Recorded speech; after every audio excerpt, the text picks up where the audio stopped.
Hi friends, मैं परविंदर खारी। Friends, आज की हमारी गेम 1991 में हुए लिनारिस टूर्नामेंट की है, जो स्पेन का एक एनुअल इवेंट था ही। फ्रेंड्स, उस समय का ये अपने आप में काफ़ी प्रेस्टिजियस इवेंट था।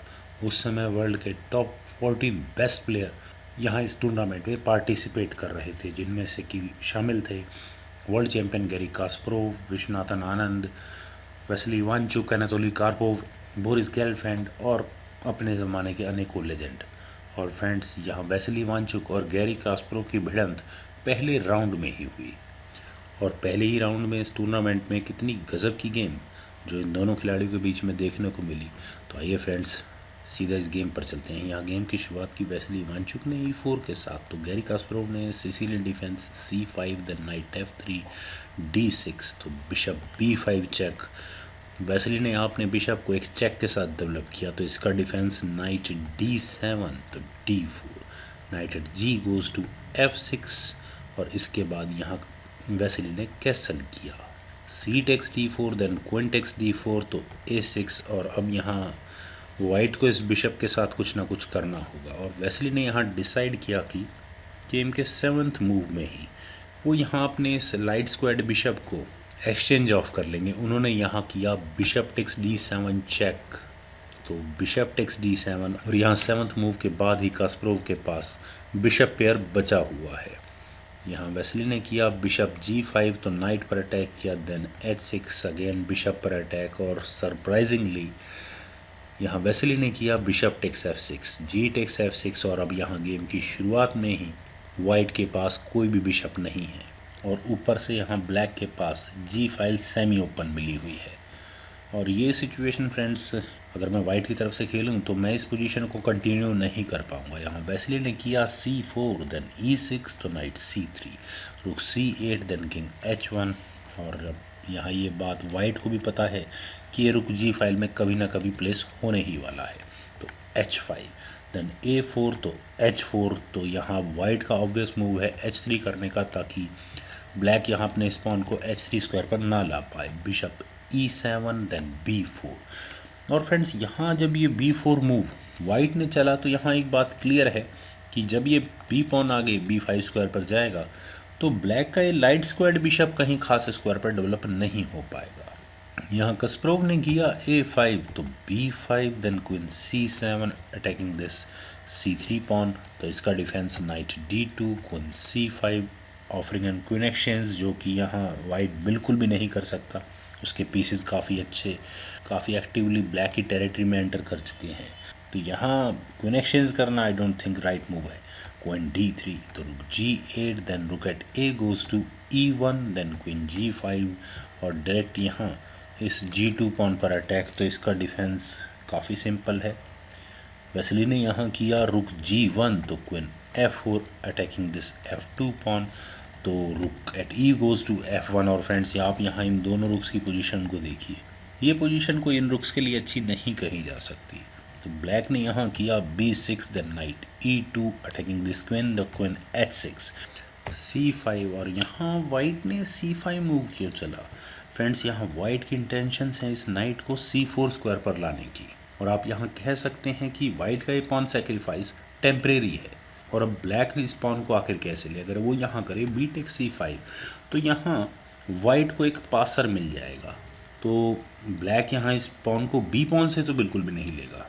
और अगर यहाँ ब्लैक करे D टेक्स C5, जो कि एक अच्छी ऑप्शन हो भी सकती थी, और उसके बाद नाइट C4, यहाँ इस B6 पॉन पर अटैक कर सकता था वाइट, तो रुक B8, इसका डिफेंस इजीली हो भी सकता था, तो रुक D1, ओके, इस बिशप पर अटैक होगा तो bishop C8, then night D6 check, और यहाँ वाइट एडवांटेज में तो होता, लेकिन ब्लैक इस सिचुएशन को मैनेज कर सकता था।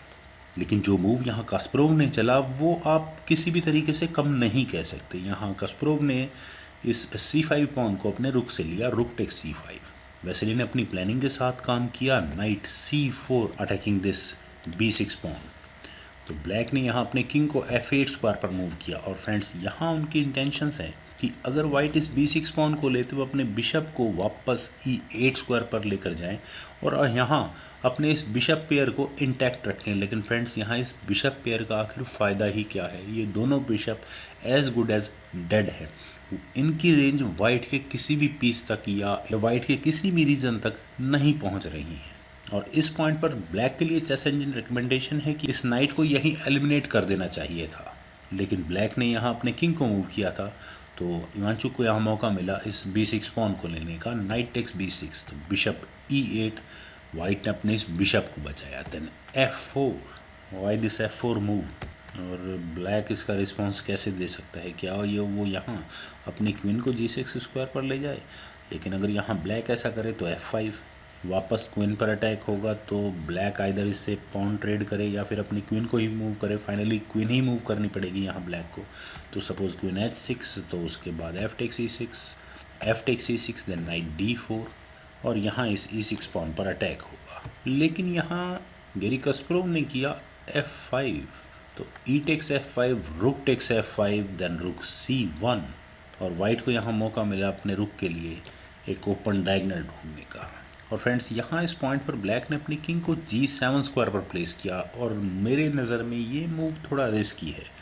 ब्लैक के लिए बेटर था कि वो अपने क्वीन को g6 स्क्वायर पर ले आते, लेकिन जब ये किंग g7 स्क्वायर पर आया तो वेस्ली इवांचुक को यहाँ मौका मिला एक ज़बरदस्त गेम प्लान बनाने का। उन्होंने यहाँ किया g4, और फ्रेंड्स यहाँ ये g4 मूव काफ़ी क्रूशल है।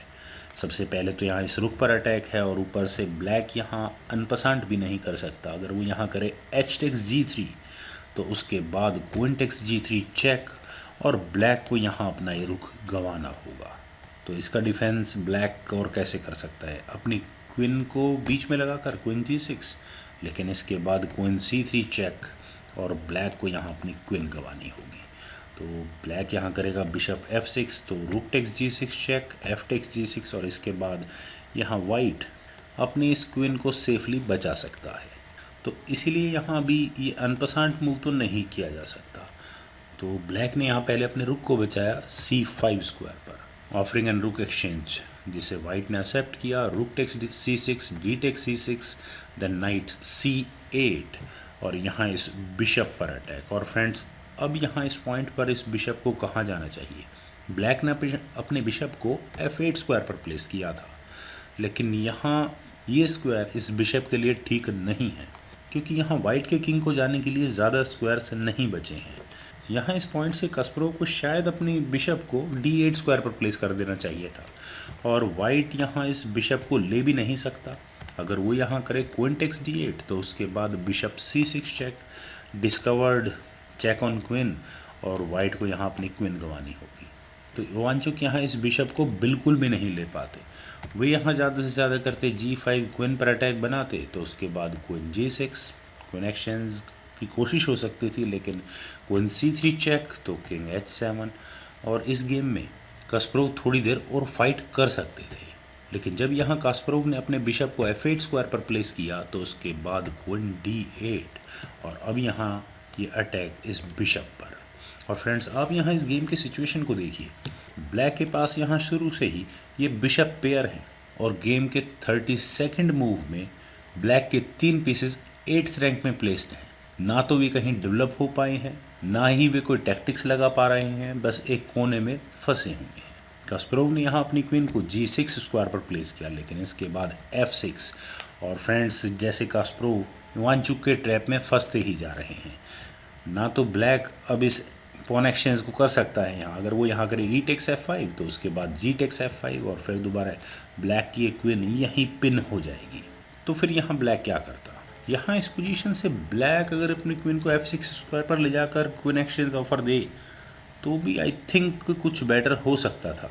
वैसे यहाँ उसे ये बिशप गंवाना होता क्वीन टेक्स e8, लेकिन यहाँ इस पोजीशन से ब्लैक ने अपनी क्वीन को h6 स्क्वायर पर प्लेस किया, और इसके बाद यहाँ इवांचुक को मौका मिला g5 करके दोबारा इस क्वीन पर अटैक बनाने का, तो क्वीन h5, लेकिन रुक g4, और फ्रेंड्स यहाँ ये रुक g4 स्क्वायर पर क्या करने गया है?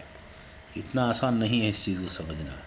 और फ्रेंड्स यहाँ इस पॉइंट पर ब्लैक को अपने किंग को h8 स्क्वायर पर ले जाना चाहिए था, और अपने इस बिशप को लॉस को सह लेना चाहिए था, लेकिन उन्होंने यहाँ किया ई टेक्स f5, और उन्होंने यहाँ पहले इस रुक पर अटैक बनाया, लेकिन night f4 with an attack on this queen, तो अब कास्परोव यहाँ इस क्वीन को कहाँ रखे। बहुत दयनीय स्थिति है यहाँ ब्लैक की। ब्लैक ने यहाँ किया क्वीन H8 और जो एकमात्र पीस जो थोड़ा बहुत इस बोर्ड पर मूव कर रहा था, इवांचुक ने उसे भी एक कॉर्नर में धकेल दिया और ब्लैक के चारों पीसेस 8th रैंक में आ चुके हैं, यानी किंग के पीछे। किंग भी 7th रैंक में ही है और इवांचुक को यहाँ मौका मिला इस गेम को यहीं ख़त्म करने का। उन्होंने यहाँ किया क्वीन F6 चेक और अब कास्परोव को ये किंग ही मूव करना होगा, किंग H7 और फाइनली रूक टेक्स H4 चेक। और गैरी कास्परोव ने रिज़ाइन कर दिया क्योंकि फ्रेंड्स इस चेक का डिफेंस आखिर क्या है, बिशप H6। लेकिन वाइट चाहे इस बिशप को अपने रुक से ले या फिर अपनी क्वीन से, ब्लैक को यहाँ चेकमेट होगी ही होगी। फ्रेंड्स पहले राउंड की इस जीत ने वेस्ली इवांचुक के इरादों को बिल्कुल क्लियर कर दिया था और उन्होंने यहाँ इस पूरे टूर्नामेंट में 13 गेम्स के बाद 9.5 पॉइंट्स बनाए थे और वे इस टूर्नामेंट के विनर बने। और वहीं गैरी कास्परोव के इस टूर्नामेंट में 13 राउंड्स के बाद 9 पॉइंट्स थे और वे दूसरे स्थान पर रहे थे। और भारत के विश्वनाथन आनंद के इस राउंड में 6 पॉइंट्स बने थे और वे 11वें स्थान पर रहे थे।